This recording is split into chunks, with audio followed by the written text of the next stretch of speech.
भीड़ भाड़ की जगहों में मास्क लगाना चाहिए, अस्पतालों में जाए तो मास्क लगाना चाहिए, कोई बीमार हो तो उसे मास्क लगा लेना चाहिए कि उसके दूसरे पर प्रभाव न हो। मेरा मानना है खुली जगहों पर लोग जाएं, पहाड़ों में जाएं, जंगलों की तरफ जाएं, खेत खलिहानों में जाएं, वहां बैठे जाके, पीपल का पेड़ सबसे पवित्र वृक्ष होता है, जिसको ऑक्सीजन की कमी पड़ रही हो अपना समय अधिक से अधिक पीपल के वृक्ष के नजदीक गुजारे, गौओं के बीच में गुजारे, गौओं की सेवा करता हुआ गुजारे।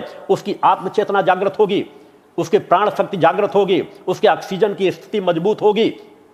उस दिशा में कोई जागरूकता नहीं पैदा की जा रही कि आज भी खेत खलिहानों में जा करके, खुले वातावरण में बैठ करके, पेड़ पौधों के नीचे बैठ करके हम वो सात्विकता को प्राप्त कर सकते हैं, वो चेतनता को प्राप्त कर सकते हैं कि हम महामारी से बच सकते हैं। अगर बीमारी भी आ जाए तो हम दवा लेते हुए ठीक हो सकते हैं। तत्काल अस्पतालों की ओर लोग भगना प्रारंभ कर देते हैं, न वो दवाइयां उपलब्ध कराई जा रही हैं, न लोगों के अंदर जागरूकता पैदा की जा रही। बहुत बड़ी कमी इस क्षेत्र में हो रही है। उससे समाज को एक जागरूकता पैदा करने की आवश्यकता है। मैं समाज से कहना चाहूंगा कि इससे डरो नहीं। बड़े बड़े विज्ञापन हो रहे हैं, जो डर गया वो बच गया कहते हैं। मैं कह रहा हूं जो डर गया वो मर गया। ये हमेशा ध्यान रखिए, डरो नहीं, सावधानी बरतो और कर्तव्य के साथ। डर से बड़ा कर्तव्य होता है। अपने कर्तव्य का पालन करो। जहां मास्क लगाना जरूरी है वहां मास्क लगाइए, जहां 2 गज की दूरी आवश्यक है वहां 2 गज की दूरी अपनाइए।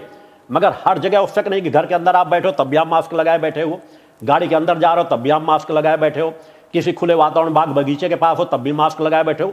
अरे वहां अधिक से ऑक्सीजन लीजिए, उससे आपका स्वास्थ्य ठीक होगा। खुले वातावरण में बल्कि बैठने का प्रयास कीजिए, नदियों के किनारे बैठिए, वहां शुद्ध ऑक्सीजन आपको मिलेगी। पीपल का वृक्ष मैंने कहा सबसे महत्वपूर्ण वृक्ष है वर्तमान समय पे, कि पीपल के वृक्ष से हमें सबसे ज्यादा ऑक्सीजन प्राप्त होती है। 24 घंटे ऑक्सीजन प्राप्त होती है। हम रात्रि में पीपल के वृक्ष के नीचे सो सकते हैं, बैठ सकते हैं। अगर हमें तबीयत थोड़ा अस्वस्थ है, अगर हमारे आसपास कोई पीपल का वृक्ष है तो उस दिशा में बढ़ने का प्रयास कीजिए। नीम की पत्तियों का भी नित्य सेवन प्रारंभ आप कर सकते हैं। ये आपको किसी तरह की गले की शिकायत है या किसी तरह बार बार फीवर बुखार आ रहा है तो 2-3 पत्तियां, 4 पत्तियां, 5 पत्तियों से ज्यादा की जरूरत नहीं है। आप 2-3 पत्तियां, 4 पत्तियां नित्य नीम की पत्तियां प्रातः खाली पेट खाना शुरू कर दिए, उसके 10-15 मिनट बाद दूसरी चीजों को खा लिया करें। गिलोय का आप उपयोग कर सकते हैं। दूध के साथ आप हल्दी मिला करके भी दूध को पी सकते हैं। इन जो छोटी छोटी चीजें उनको पिए। गांव घरों में सभी लोग जानते हैं कहां किस चीज से काढ़ा बना लेना, कैसा कर लेना, उनका उपयोग करें। डरना बिल्कुल से बंद कर दीजिए। आप इस बीमारी से लड़ करके सफल होकर के निकल जाओगे।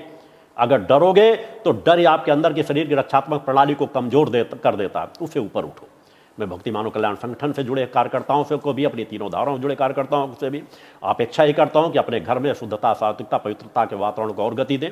निर्भीकता, निडरता का जीवन जिए।